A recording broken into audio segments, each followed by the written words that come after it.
Hey, everybody. Welcome to another episode of That Early Childhood Nerd. Heather Burnt-Santy, that's me. And also today, Lizz Nolasco and Richard Cohen. Hi. There they are. When you watch the video of this, you'll notice how beautiful they both are. But for now, you'll just have to notice the beauty of their brains and listen.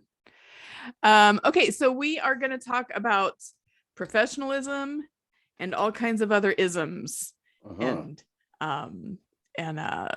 So I'm just going to jump right in to the quote and then we can get going. So this is from an article called Deconstructing Professionalism in Early Childhood Education, Resisting the Regulatory Gaze, which I love. We're pulling the quote from this, but not discussing the whole article because I haven't finished it yet and I didn't send it to you guys. But so it's by Jane Osgood. And what we're going to start with is advocates of the professionalism agenda believe that professionalization could lead to a strengthened position and increased respect for those who work in early childhood, but concerns abound that a process of professionalization could be used as a means of control and provide increased domination to those in power. What? No way. Yeah. Gatekeeping at its finest. So what do you think? How's it bad? What are we talking about with professionalism? So yeah, that's where I wanted to jump off. How are we defining professionalism? Yeah. Are we talking degrees? Are we talking, I mean, I assume it's degrees, but yeah, I think I was that. thinking of two things when I suggested it as a topic and said it's something I'd been wanting to talk about. One is the degree requirements that we're seeing more of, and asterisks.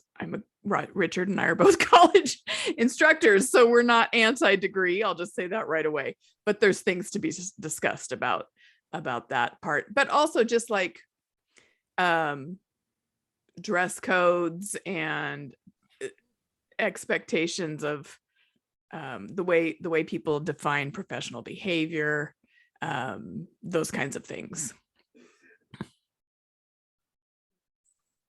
So go for it, Liz. Turn us off.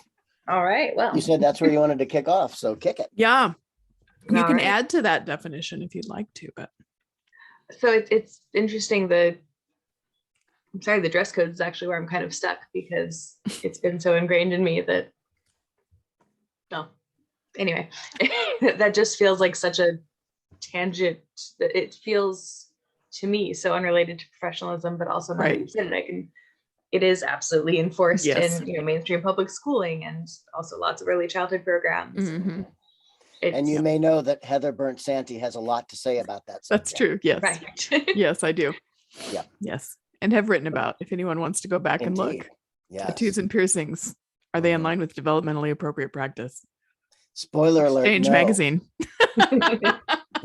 Keep going, Liz. I almost feel like there are two separate paths here, right? Of like a perfect world and also the world we live in. Yeah.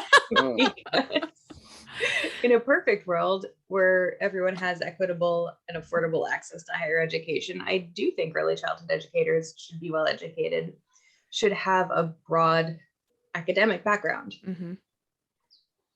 And in the world we live in, where higher education is inaccessible to so many people for a broad variety of reasons, and our workforce in particular generally does not have access to it, I think it's unreasonable and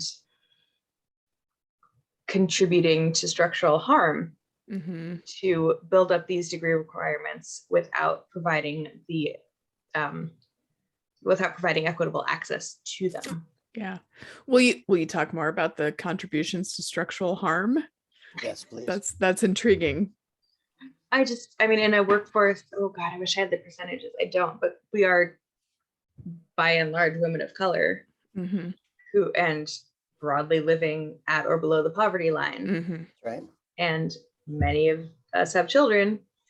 It's really hard to go back to school for a career that you've been doing for the last 10, 20 years, because all of a sudden now you're not qualified to do the job you've been doing. And again, I did that. I was going to say, you have intimate knowledge of that. Yeah. I guess so. In terms of the degree expectations, of course, I think that the people working with young children need to have information and knowledge and practice with the needs, the development, what's really important to learn or to focus on in those years that we've got them. I don't know that I'm willing to say a degree guarantees that. I think, especially when we're pretty lax about the kind of degrees sometimes. Like some states have a lot of allowances.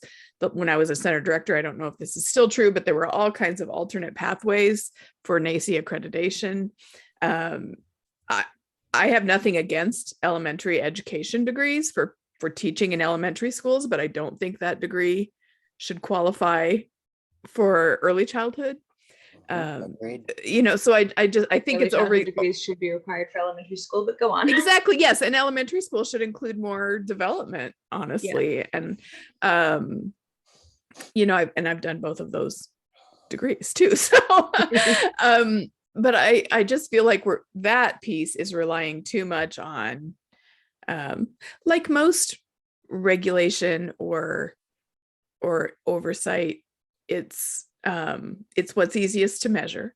So we're going to say, if you have this piece of paper, boom, you're qualified, and boom, we're professional. And I don't know that works that straight like that. So if you got to measure it, how would you be assessing your teachers then? I don't know that. In the world where Heather is the queen of really honestly, I think there's a lot more promise in sort of apprenticeships, those kinds of processes. But again, that goes back to the funding of our field, of our profession, of our places of work, wherever we're doing this, because who can afford to have a mentor teacher in every classroom to do both the work and the apprenticeship? But I think that sort of is more in line with how adults learn than lectures. And of course, it depends on how you're teaching those college classes. Heather, you and I are, as you mentioned earlier, we teach community college. And I have for 7-8 years, I lost count. And we're slightly post-pandemic, so I have no sense of time. There's no meaning anymore. Yes. But what I have come to ponder and to get clear on in these last 7-8 years is that community college, I love it. It's the best place ever. Me too. Mm-hmm. And it straddles the line between discord and rhyme. Sorry, that's Duran Duran lyrics. What she said. It's appropriate that you said I'm sorry, though. I want to acknowledge that. Yeah, thank you. You're welcome. Oh man, now you straddles the line.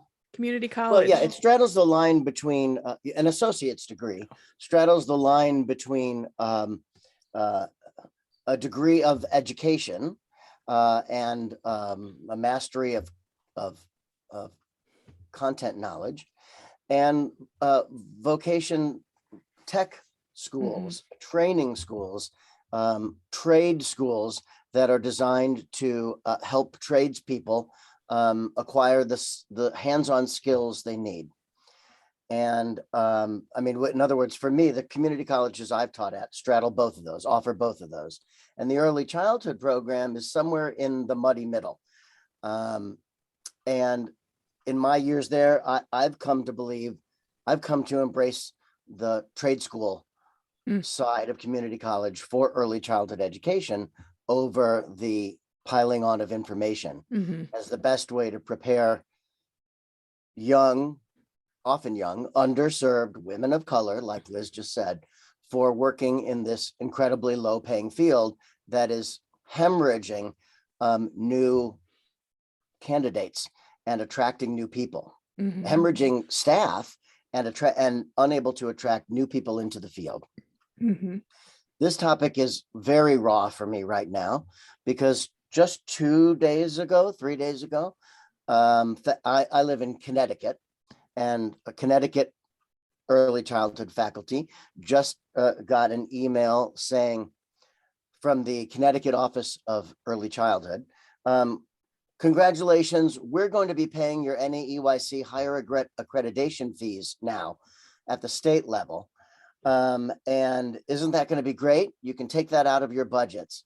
And as we move forward with our grand plan for Connecticut, lead teachers will all be required to have bachelor's degrees. Mm-hmm. And that is a knife through my heart. Mm-hmm. I know these people. I love these people. I know this field. I love this field. And that is a death knell. It's to me, it's the opposite of what we need to be doing right now to serve families with young children. Mm-hmm. When you talk about the trade school approach, what came to mind right now was, and these degree requirements, all of the Coursera ads that are, spend 6 months on this class and you can work for Google, right? Yeah. And we don't have any kind of, exactly like you were saying, Heather, paid apprenticeships, right? You can't be paid to go to school in early childhood. You get to pay and then repay your student loans for 1,000 years on, yes, no salary. But if we're looking at professionalism as forcing it on the individual rather than bringing the field up with the individual, I think we're missing the point. I think there is a way we could do this. We could put actual funding into early childhood education instead of saying all lead teachers will be required to have bachelor's degrees. It's here are the scholarships we're offering to get your lead teacher's bachelor's degree. Yeah. And here is a, like when I was in Vermont, I'm sorry, Liz, I'm just aware that I interrupted you. No, go ahead. Okay. So I moved to Connecticut from Vermont, and there was, it wasn't the best thing in the world, but it was something. It was a career ladder. And so you weren't required to have the bachelor's degree, but if I, as a director, was running a program that participated in the STARS program so that we could get funding, we had to prepare a budget that offered staff a bit more of a raise once they got their bachelor's degree. So there was incentive for both the student and the program to promote higher learning. But that's really different than where I'm at now, where it's saying it's required, and that most of my students right now who cannot afford bachelor's degrees will never be a lead teacher, even though they're completely qualified to do so. Where is this center funding coming from to have higher rates for our teachers who have bachelor's degrees? Because as a person who's a center director right now, it's your QRIS, right? Yeah, it's possible, but nobody's giving us the money to do that. Right. No, that was the issue when I was a director in Vermont, is that I had to watch that budget to the penny, and I had to work with my board of directors every time. Well, okay, this coming quarter, so-and-so is going to complete her bachelor's degree. Okay, where are we going to take that money away from so that you can give her the other 10 cents an hour? Okay, well, we'll buy less paint. To me, that's the one reality we're living in our field. It's insanity. But at least I'd rather have it as encouragement than requirement. Yeah. And I know that this is sort of idealistic and not real world, but honestly, you can tell a difference sometimes in students who are there because they want to know more and get the degree, and those who have been told that they have to keep their jobs. And so the learning is different even then, like I was in the work for 20 years before I finally had an opportunity to go back. And that was only because of a scholarship and support from the place I worked. And honestly, a lot of what I then learned when I went back was like, because I had been reading on my own and was one of those cliched lifelong learners or whatever. What they were teaching me was like 10 years behind what I'd been reading. So, it's just not a guarantee. And what it is that regulatory gaze that was in the title of this article. It's someone else looking in and saying, I don't see you as professional, so I'm going to impose this on you, instead of, listening to the voices of the people doing the work and working that way, or letting us define for ourselves, an ideal definition of what it means to be a professional. Well, we rail against standardization of measurable outcomes for young children. And I feel like we're talking about the same thing, standardization of outcomes for the adults in early childhood. And it's just as inappropriate and unrealistic and not mirroring humanity for the adults as for the children in our world. Can I argue with you for a minute, Richard? Yes, please. Okay. So measurable standards for young children are, broadly speaking, harder. It's harder to link them to the quality of their education. It's harder to link them to the quality. It's because of the way young children are learning information. The measurable results are not anywhere near the full picture. I think for adults, though, we have better ways to assess quality teaching. They're not perfect by any means, but I do think that with or without a degree, there are ways to assess when you have a good teacher, when you have a good director. And I think that looking at those standards independent of the piece of paper that they may or may not hold is important. I think setting standards, setting measurable standards is important to professionalizing the field. I think we just need to be able to have a really strong voice as to what those look like. I think being able to link theory to practice, being able to observe children appropriately, being able to interact appropriately in a positive way and build those relationships, they're all important and they're all measurable. And you can take classes on them, but you also have to have the disposition to want to take the classes and want to learn and be and grow. When I was a director, honestly, most of the time, the teachers that I saw doing the best work and really hitting some of those standards you described, Liz, were the ones who started the work and then went back to school. The ones who came in with degrees already, it was more difficult for them to sort of see the culture of the center and see how, they came in with their, most of the training is very, most of my college training was very much just about activity planning and management kinds of strategies and those things. And, there was nothing about play. There was nothing about care. There was nothing about relationships in the way we see it now, the way we're talking about it now. It was very much a program to get a piece of paper to show that I could control a classroom and not as much about showing that I really understood what children. So, and I saw that with teachers that would come in and work in the center. Again, I'm not against people getting degrees. I wish I had more of them in my school trying to get their degrees. But that's because I have confidence in the kind of teaching they're going to see and be part of when they come to my school. And Liz, I agree with you. Everything you just said. I'm not against measuring quality. I'm against requiring higher ed degrees as a measurement indicator. And I also, Heather, as you just listed off, just a few things there that you think we're missing.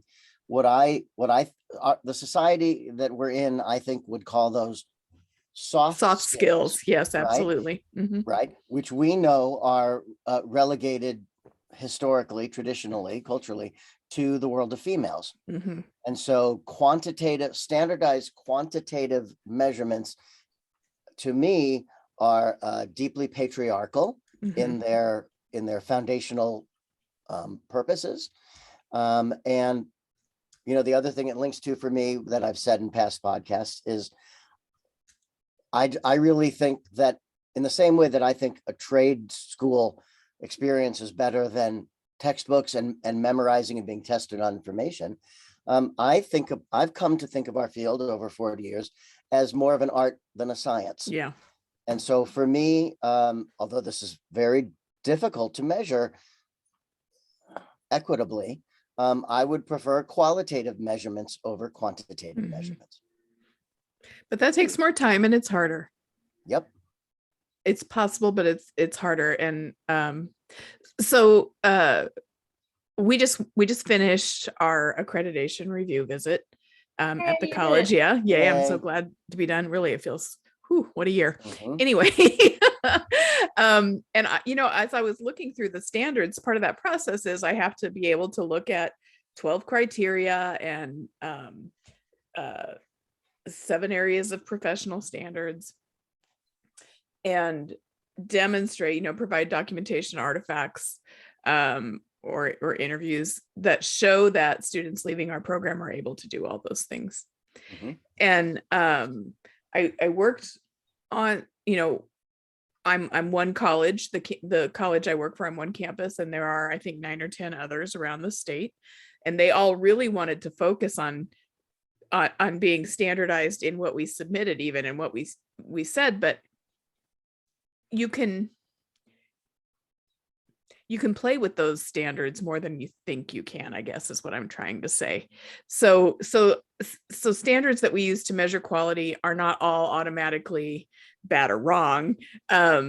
It's when we think there's only one way to meet that standard that it becomes, for me at least, more about the regulatory gaze and the patriarchal kinds of constructs that feed what we're told we need to do. Right. It's about answering the right question. Yeah. It's close to the right question that's being asked. Yeah. Yeah. And I think that's what onlookers to our field are relatively bad at. They're not asking the right questions of us and as individual practitioners or of the field as a whole. Yeah. And I think it's on us then to say, wait, this is what you should be asking. Yeah. This is how we know that we're doing it. Yeah. Because, I mean, the dirty secret that we all know is there are really bad programs out there. Yeah. Yeah, that's true.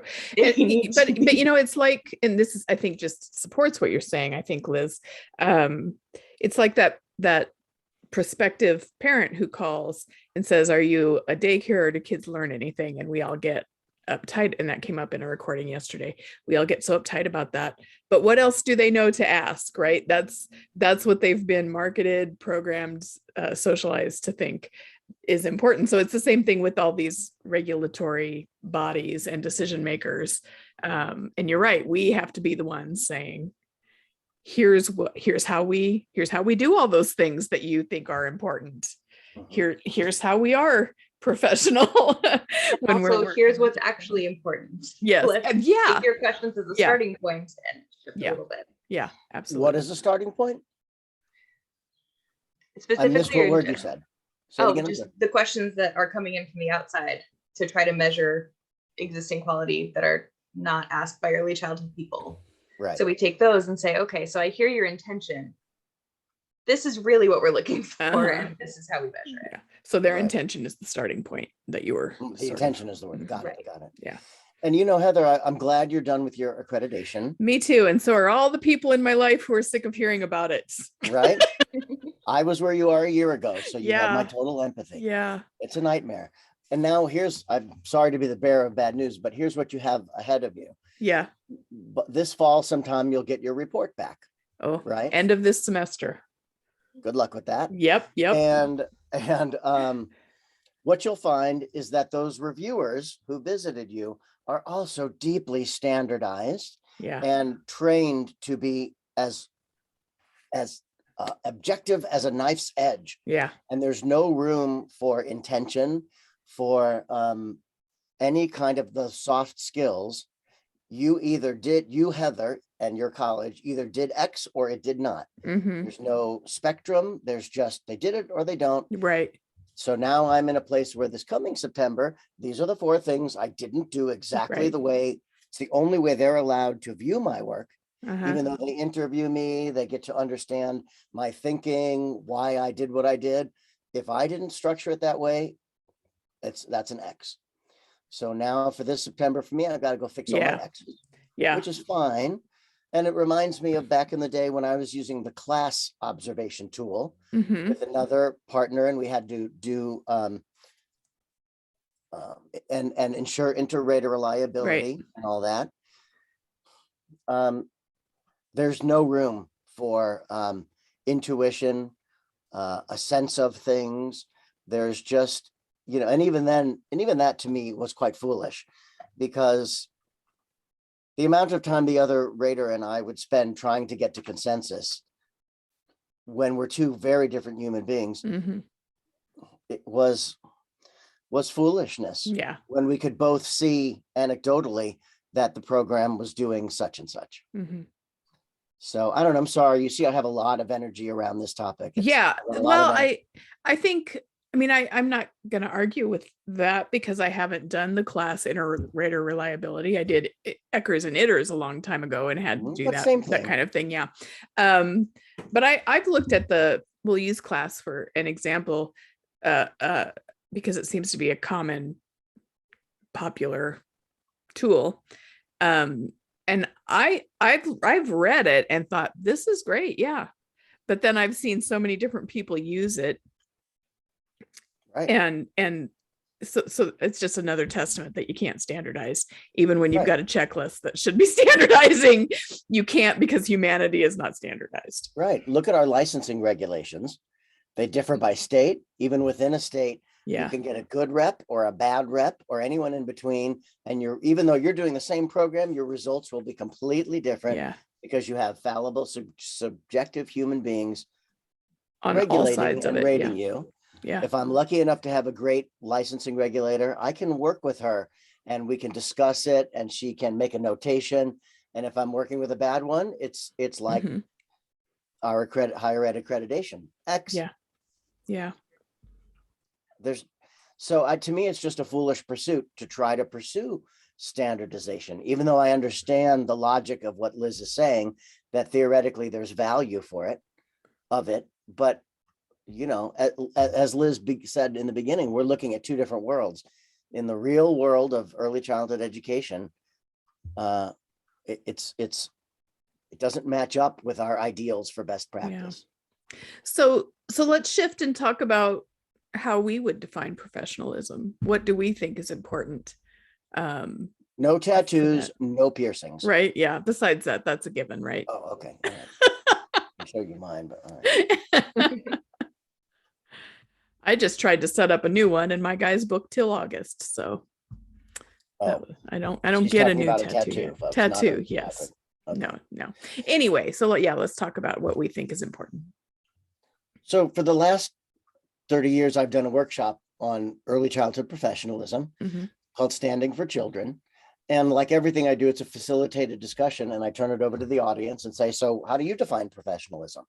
And it's been interesting to listen to early childhood people give their answers. It's much about what we've talked about: the way you dress, how you interact with your coworkers, how you interact with parents. Are you providing development on time? All the things we think of. Yeah. But when you can have a discussion about it where people can all, especially when I'm working with one program and a director, and they can all say together, okay, here's what we mean by dress or by development appropriate, then they can move forward with that with a common understanding. But when you're trying to apply that, when a higher power who doesn't know you is trying to apply that to you and everyone else, it's to me, it's doomed for failure because of diverse human beings. Sure. What do you think, Liz? I think professionalism, obviously, as we've kind of covered, is broader than that, but there's a phrase that's coming to mind and I'm trying very hard to not mangle it. But it's knowing and understanding that our profession has a specific body of knowledge and working from that body of knowledge. Yes. So you're right, it is harder to standardize that in some ways. And honestly, when we got off on the how to measure it tangent, I had this fantasy world where I got to sit in classrooms and just write a running record observation all day. Right. And then talk to the teacher at the end of the day. Yeah. Yes, love that. Yes. But I think, there's a lot of merit to having warm relationships with the families and the children, and seeing them as true partners. And there's a lot of merit in working and having positive relationships with your colleagues. And oh dear God, as Center Director, please, it is wonderful when you can arrive on time most of the time. So I'm not in 3 classrooms. Yeah. But I think that that's missing the mark if we're talking about professionalism. I think we really need to examine what we as early childhood practitioners know and should be able to put into practice. Mm-hmm. And again, I'm going to kind of hit on this deficit, this mismatch between degrees and experience. Mm-hmm. And there's a lot that can come from a very well-structured academic program for adults, not children. Yeah. Just so we're clear.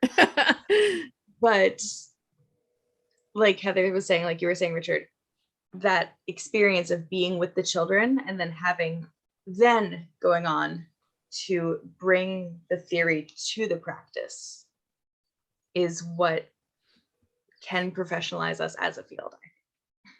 Mm-hmm. Yeah. So I'm hearing you talk about experiential learning. Yes. Yeah. Which would be the ideal, right? And for me, that's how I started out, right? I was taking my classes while I was teaching preschool. And so everything I learned, I could apply right there the next day or whatever, Mm-hmm. match it up. And what I learned by having the books and the real life experience combined was immeasurable. But not everyone has that. And it's Mm-hmm. not what our field requires. Yeah. I think there's a degree for me of humility required in what I think of as professionalism in the individual. And I think part of it is understanding that you're not going to always know everything. And so humility and curiosity, I guess, are 2 things that I really value and would call professional qualities. But again, harder to measure than are your tattoos covered? And do you have did you get your 12 hours of in-service this year? But in UIC, not, I want to say addresses, but they put that out there under the term lifelong learner. Right. Yeah. Where was I going with that? I just think, I talk a lot about teacher ego and teacher identity being reasons that we aren't curious. And I feel like part of this push for professionalization, specifically talking about degrees, is because we feel a need to be seen as good as, or to be real teachers or whatever. And I don't want to devalue that, but there's lots of ways you can do that. There's lots of ways that you can advocate for yourself and still have that sort of understanding that you will never know everything. You should never stop learning, and everything you do throughout that time when you're with the children should be based on what you know about those children and about typical child development. And if I come in and say, okay, so tell me why you did this thing this morning, and they should be able to talk to me about how it impacted the children and their development, and not because it was on the lesson plan as an only answer, or because this is what I always do, or because I found it on Pinterest. And because I found it on Pinterest and it was cute, those kinds of things. But a lot of those kinds of things look very academic sometimes, and then it feels more professional. So I just think it's deep and it's not measurable. It's not easily measurable sometimes. I think about process versus product always. Right. Absolutely. And so if we revere child development, and we know that a 2-year-old is not an unfinished 3-year-old, right? A 2-year-old is perfect where they are, and a 3-year-old is perfect where they are. Mm-hmm. And we revere the concept of development, but then we get nervous when we apply it to professional development, mm-hmm. right? We want everyone to know. Oh, am I frozen? Nope, keep going. Okay, y'all were frozen for me. But then when all of a sudden, when we're adults, we all have to be at the same place. Yeah. Or measured against the same place. I also know there was a director that is a bit pie in the sky, or is problematic, because on one hand, I want to respect my staff wherever they're at developmentally in terms of their professional development. I want to scaffold them to the next thing. And I also need to be accountable to the parents and the board that I'm providing a center of excellence while I do that. And I'm not sure it's possible to meet both of those goals fully at the same time. So, I know that I have people who are on their journey of professionalism. An employee handbook that reminds them of the 70 things they need to do to be considered professional. Yeah. Right. Well, could be helpful for someone who's further along, but out of the reach of someone who's new to the field and wondering if this is the right place for them. And I just think we need to make room for all of those people. Yeah. Somehow. Well, start writing up your plan for how to do that. Liz and I will review it against our checklists. Right. The other point I throw out there, and Liz, I'm happy to be quiet if you've got something you want to throw in. I know. Okay. Keep talking. All right. Well, so I mentioned patriarchy earlier, and how this whole conversation to me of defined professionalism and measuring adults against it is patriarchal in nature. I gotta add yet another lens through which to look at this conversation, and to just say we are three white people having this conversation. Whoop, did we mess up there again? Nope, you're going. I heard a weird sound. We are three white people having this conversation, and it's only been in recent years for me as a white male, really getting past my fears and issues with the term white supremacist culture. Right. Really sitting with it, seeing it around me, understanding how I benefit, and doing whatever is in my power to fight against it. So when we talk about standardization, through the lens of white supremacy, we talk about universalizing. That the goals we have for young children or for staff are all based on white culture. And so, as in the very beginning, Liz said, we are primarily women of color in our field. And so we all have to be very cautious about standardizing or universalizing everything, and ensuring that that those standards are not founded in white culture and accommodate diverse ways of being in the world. Yeah. And I know that some folks will hear that, and there's an automatic reaction to the phrase white supremacy because we picture hoods and intentional cruelty. But we don't, what it means, and what I've been sort of unpacking for myself is just that, how often is what's seen as normal just the way white people do it, and how much of what we see of a deficit in other people, and in this case children or staff, or things they need to change to fit, are about making it like what we are familiar with as white people. Right. And I think professionalism about speaking a certain way, right, or dressing or looking, or hair a certain way, or right. Hair is a huge topic to discuss. How do we define professional hair? Probably through a white lens. Yeah. Right? Yeah. There's so many ways that this professionalism concept can get really off target if we're not aware of the people in our field and who's created those definitions. One where I see it the most is actually, I think, a little bit more subtle, is the self-care expectations for children, teaching about autonomy. There is such huge cultural variability. And if we're saying that the kids in your class need to be, they're 3 years old, they need to be feeding themselves, they need to be cleaning up after themselves, they need to do X, Y, Z. There are so many places around the world that's they're 3-year-old, they're babies. I will feed them. Right. And we need to be mindful of that when we're looking at those standards. I know they're in the California standards. I know they're in the Indiana standards. Sorry, Richard, I'm not familiar enough with Connecticut and Vermont, but but they're present, and their expectations for our educators who come from all kinds of different backgrounds. There's a lot of expectations of independence that don't fit everyone's culture.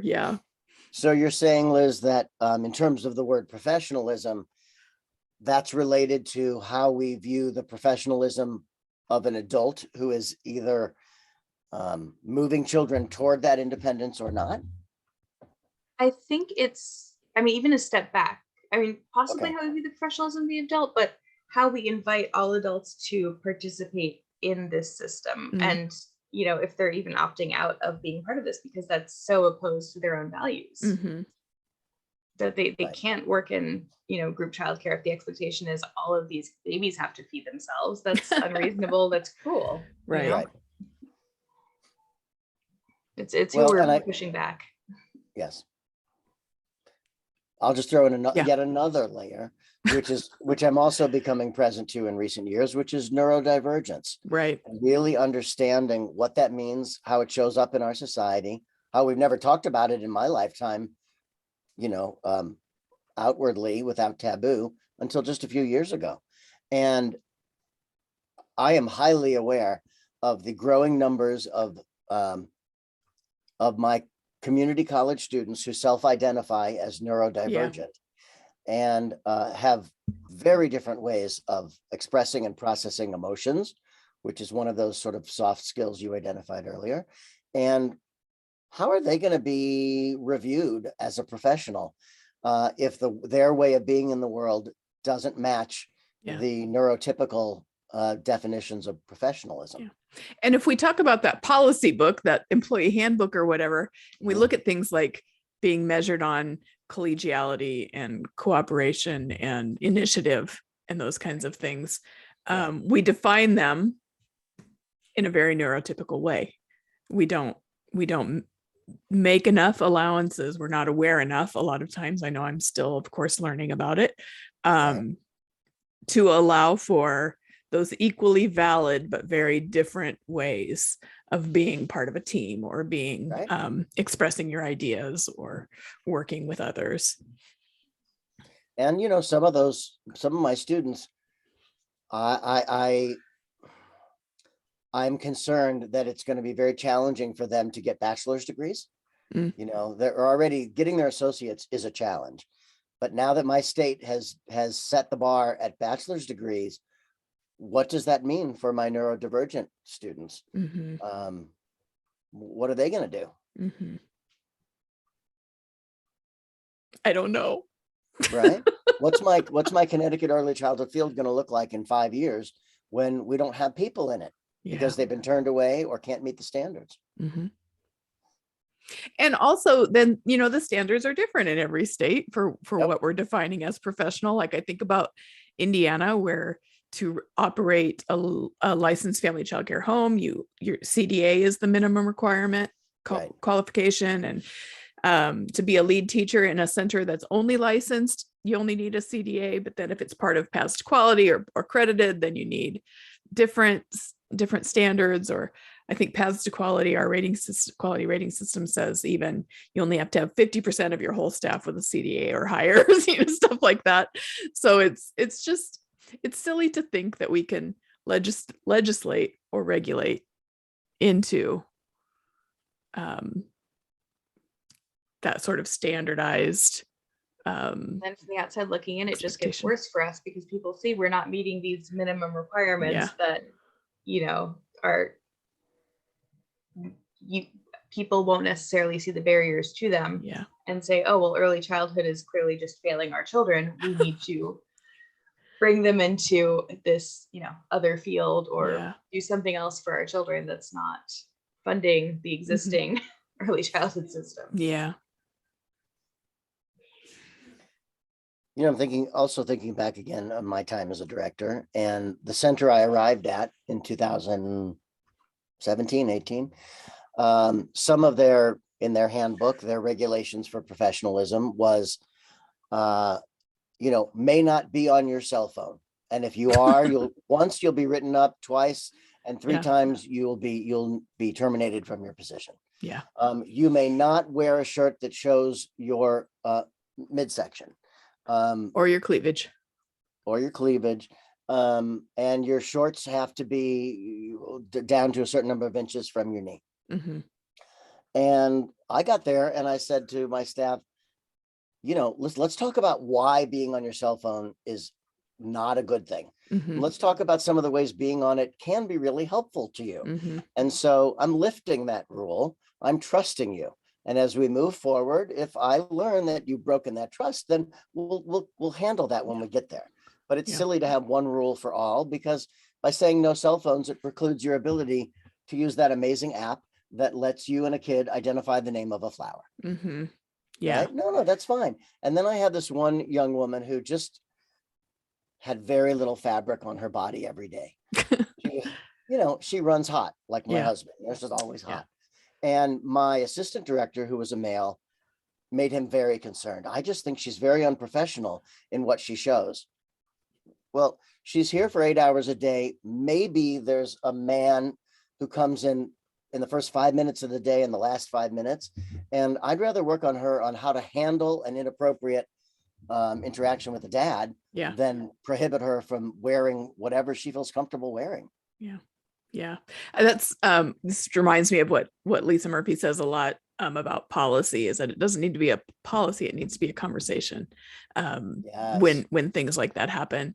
So when the tattoo article came out a few years ago, I was working at Purdue and part of their clinical faculty, and we used that as a starting point to re-examine our dress codes. And I think we just started we looked at it line by line, the clinical dress code for the grad students and the supervisors. And everything we could every line we saw we'd be like, well, that's classist. That one's a weight discrimination. That one's that one's racist and blatantly sexist. And we just eventually ended up pretty much with the skeleton that we just decided, it's just like a general statement that if there's anything about the way you dress that interferes with your ability to do the thing, then we will talk to you about that. So, and that, like conversations about long fingernails or whatever, let's not assume that they can't still do those things or that they would be perceived as unprofessional. We got clients who come in with long fingernails who like to see someone that looks like them, or they connect in that way. So that's where we sort of landed too, was just, if there's a problem, let's just talk about the specific problem and the situation we're seeing it in, and not just assume that no one can be trusted to do this right unless we have it all written out and laid out for you. Right.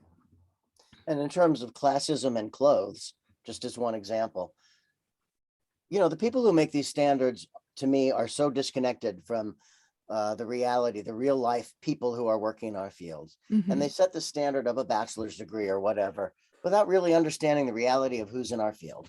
Yeah. And in my center, although I loved it and I'm proud of it and did everything I could with every penny in the budget, there was a good number of my teachers who were on food stamps Mm-hmm. and on WIC. Mm-hmm. And they were lucky if they could get some clothes from Goodwill, that was good. And if someone threw up on them or had a blowout, Mm-hmm. that was problematic because they didn't have money for a change of clothes. Right. And if someone walks in and says they're unprofessional because their clothing is stained or doesn't fit right, I'm sorry, I'm going to use a Heather Burnt-Santy technical term, but fuck off, because they're doing the best they can, and that is not what we should be focusing on right now. Yeah, I've trademarked that, so you need to pay me for the use of that. Yes. All right. No. Yeah. I'll give you some money after the show. Okay, thanks. Ooh, my new office chair just fell apart. I just almost fell out. Shit. Anyway, there was something very professional and important that I was going to say, and now I don't remember. What were you just talking about, Richard? Well, I'm wondering what Liz is thinking. Oh, I'm aware that I'm a guy and I'm monopolizing again, and I'm sorry. Oh, no, I feel I'm just in full agreement with you at the moment. So I'll let you know when I disagree. But yeah. You're right on. We'll say more about agreeing. That's so rare for you. I enjoy hearing it. What specifically do you agree with, and why do you think it's brilliant? Tell me more. It is an interesting. I worked my very first early childhood job. I made $8.77 an hour and needed to buy an entirely new wardrobe because I did not have pants in the specific colors that were required of me. And that was rough. Yeah. I mean, that's Yeah. Well, and I worked for an agency where you had to wear, all the classroom teachers had to wear scrub tops in a very specific color. There were 2 approved colors and 2 approved styles.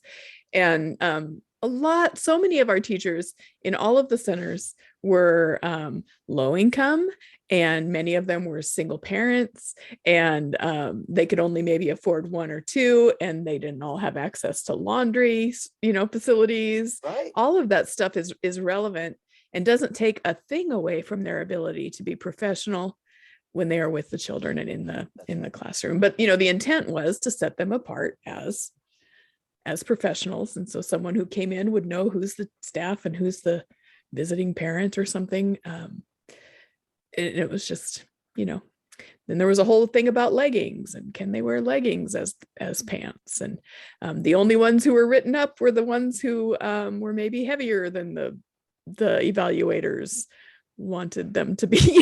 There's all kinds of silliness tied to dress code. And then it takes our focus away from the stuff we've talked about as being truly a professional kind of behavior in the workplace. Yeah. And, you began by saying, Heather, about all of these things you just listed and how they in no way reflect on a person's ability to be professional with a group of young children, right? And so then that led my mind back to what Liz said earlier, when we just started to kind of maybe try to define professionalism at the very beginning of this conversation in a more long ago. And Liz said, we have a common body of knowledge. And if we were to use that to define what it means to be a professional, we wouldn't even be having a conversation about leggings. They're not even relevant. They're nowhere in what we should be using to determine it. Yeah. Yep. I don't know. I think if I had to nutshell it, the idea of professionalism, I would say, can you explain to me your rationale?